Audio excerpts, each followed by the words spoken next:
Hello, my name is LoG. Welcome to part 4 of this percussive fingerstyle power-up. If you enjoy this type of instructional material, feel free to check out my Patreon at the link below. And now let's get on to the lesson.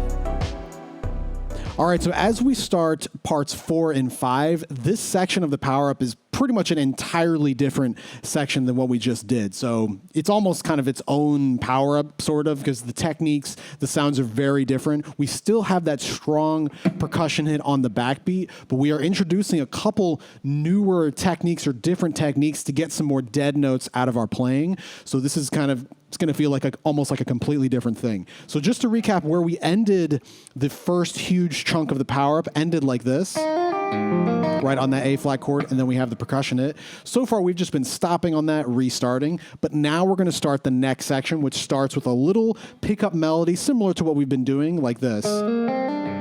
But then we start this new chord. So the notes, just to start it off, pretty simple. A flat, B flat, C, because now the harmony that's happening right here is kind of A flat major. I think it's actually C sharp major the way I have it in the track, but it doesn't really matter, just these couple notes. Pinky right here on this D, that preps the next chord.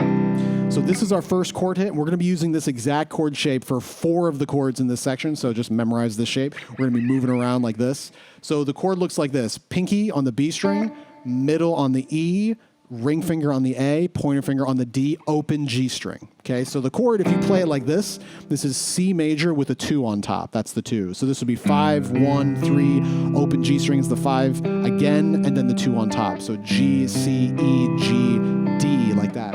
Pretty nice voicing. So that's the first chord that we're playing here, and we're also going to move it up here to play it on D, right? Same exact chord shape, just moving it around.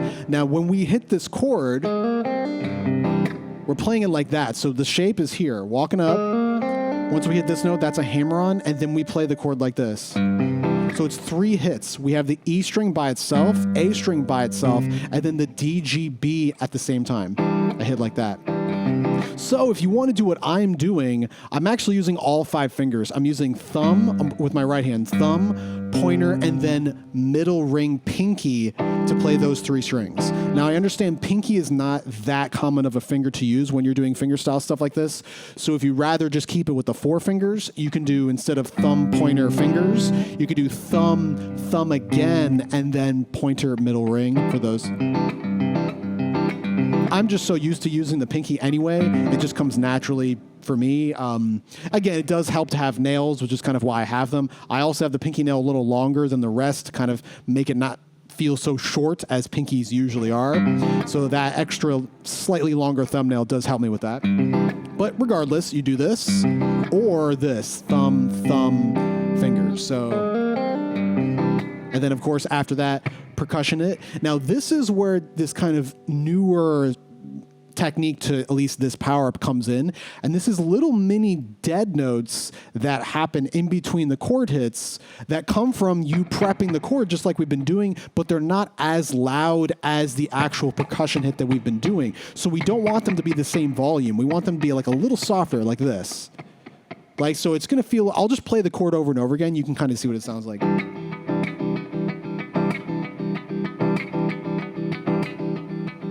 So you can see that percussion hit is still happening, and it's clearly louder than the other little mini dead notes. And I don't want them all to be the same thing, because then there's no accent pattern, and then you don't feel that backbeat, right? It's like you don't want to just constantly play, you know, if you're playing a hi-hat pattern, you don't want to go all the time. You probably want to have some dynamic shifts like that to make it sound, you know, make it have like a pulse, an accent, a phrase to it. So that's kind of what we're doing right here. And so the sound comes from me just prepping my fingers like I've always been doing. Now you can probably hear that little, sounds like a duck in the background or something. That's the string hitting my nail, and because my nail is like it's acrylic, so it's a harder material, you hear a little bit more kind of residual noise. Now that I've been talking about it, it's really loud, I can hear it now. So it's not the best thing, so maybe having, you know, real nails or short nails is better because you won't hear that. Or maybe you will, I don't know. Certain chords, I think you'll hear it. Like right there, I don't hear it as much, but again, you can adjust that problem if it's happening for you. So that's the sound that we're messing with right here. So when we hit this, that's what we're doing. We're walking back and forth from the chord on C to the chord on D, then the chord on C again. So I'll play that. So chord hit at the top of the melody. Little 3-note thing, 1, 2, 3, percussion hit, and then another 1, 2, 3 hit of the chord. And then we just do that. 1, 2, 3 hit of the C, little dead note, move it up to play the D, dead note, move it back to play the C, and then that should be the big percussion hit. Just like that. Yeah, you can really get a lot of noise out of these strings if you press them hard enough. So then after that, we're changing, keeping these 3 fingers where they are. We're just moving the pinky right here to the G string. So now we have G, C, E, B, just 4 strings. And we do this. So what's happening right there, play the chord with the pinky here, then play the next 2 hits, lifted pinky, and now we're barring playing E and A right there. So this is G, C, E, A, like that. Again, after that second hit of the chord with the A on top, extra hard percussion hit, but in between we are doing light dead notes. Just like that. And you can experiment with the dynamics that sound good to you, but that's kind of how I'm doing it. So let me play all of that. We've got the melody to start it off. Little 3-note hit, bump, bump, bump, like that. Percussion hit, another 3-note hit, bump, bump, bump, like that afterwards.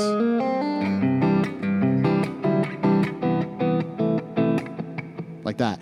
Now after this, I do start a little bit of this, straight up dead notes, right? That's me doing the same sort of thing, this kind of prep, pick, but now I'm not playing any notes. It's just all dead. Like that. That's what's happening right there for a couple hits.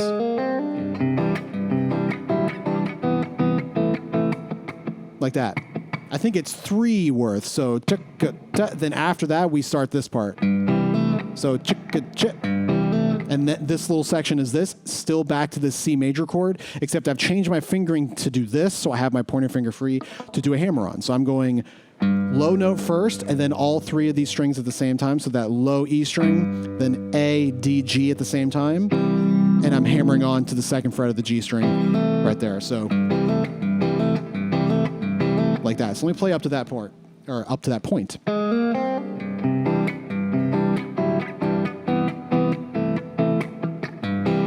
Just like that. Now from here, I do change the technique a little bit.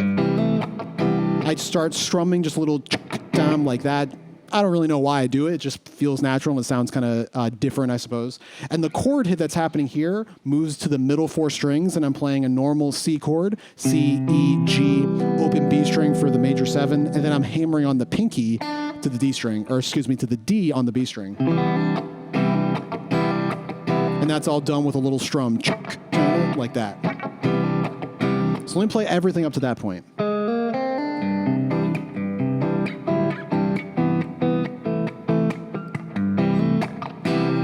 And then I do another little dead note hit after that, and that takes me to the next chord. And I do again another hit. I'm now strumming these chords now, just for a little variation. This is the same chord as I did right here. Same exact thing, I'm just now doing it on E flat, so up 3 frets. So strum hits, just like that. Once I'm here, I'm gonna do almost the same thing. Right, remember what I did back here? Same thing here. Right, so that little thumb pointer fingers, or thumb fingers if you don't want to use the pinky. Moving that chord up 2 frets, same voicing, back 2 frets. Just like that, with those little mini dead notes in between. Right? Then after here, or after this section, comes a little melody that's a little tricky.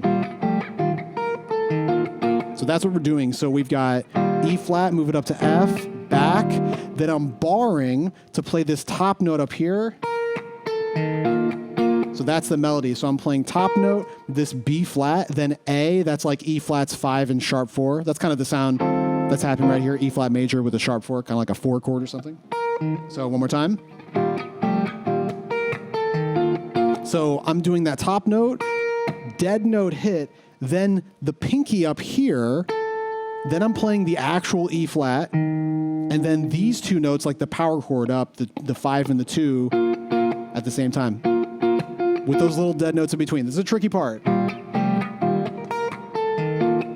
it one more time.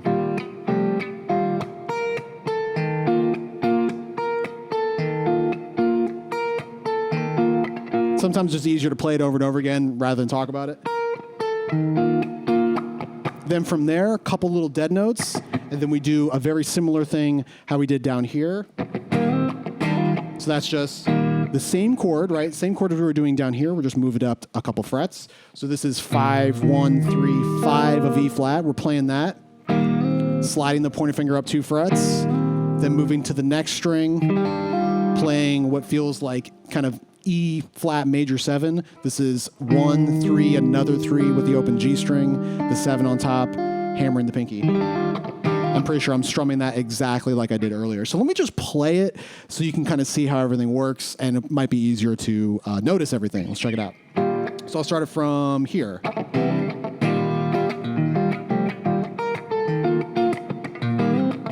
So what my right hand is doing is exactly the same as before, right? Doing that little, those dead notes right there before the chord hit, and then back to here, doing a little strumming part. So let me play all of that nice and slow. Check it out.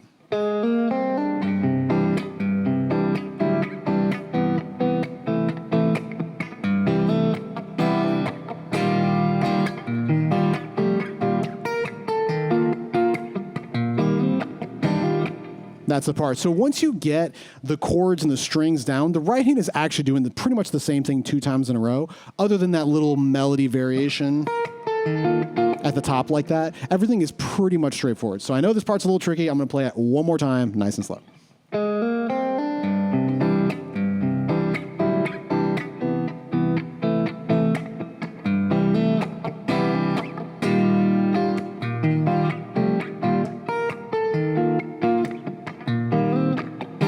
And again, prepping your finger, especially for this, is super important, right? Because we're going, that's a percussion hit right there. The next note is here on the highest string, so that ring finger or whatever finger you're going to use has to be there ready to go. See my ring finger is? It has to be there. Oops. So yeah, that part's a little tricky. Again, that chord that you'll eventually be playing right there looks like this: E flat, B flat, F, A, like that. Excuse me. Just like that. So a lot of little, shenanigans with some of these rhythmic things. But once you get it down, I think this part actually is probably the easiest part to play once you have it down. But getting there is a little tricky to get all the little intricacies. But yeah, that's pretty much it. So what we're going to do for this part, these tracks are just going to be this part, and that's it. Exactly what I just played over and over again, 75, 85, 95. One more time just to make sure you have it.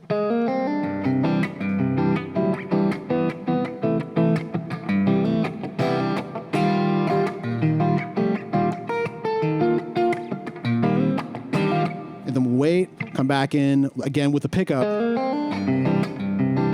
Always have to remember these first couple notes, just like we talked about in a previous video, this is a pickup. This is not the downbeat. So the downbeat is here. Bam, that D right there. That's the downbeat. So you're going to be starting before the downbeat. Just keep that in mind when you're playing and just follow along with me, and it should be pretty straightforward. So get all these parts down, come back to this part of the video, and we'll get over with these tracks.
All right, that does it for part 4 of this percussive fingerstyle power-up. As usual, if you enjoy this type of instructional material, feel free to check out my Patreon at the link below, and I'll see you all in part 5.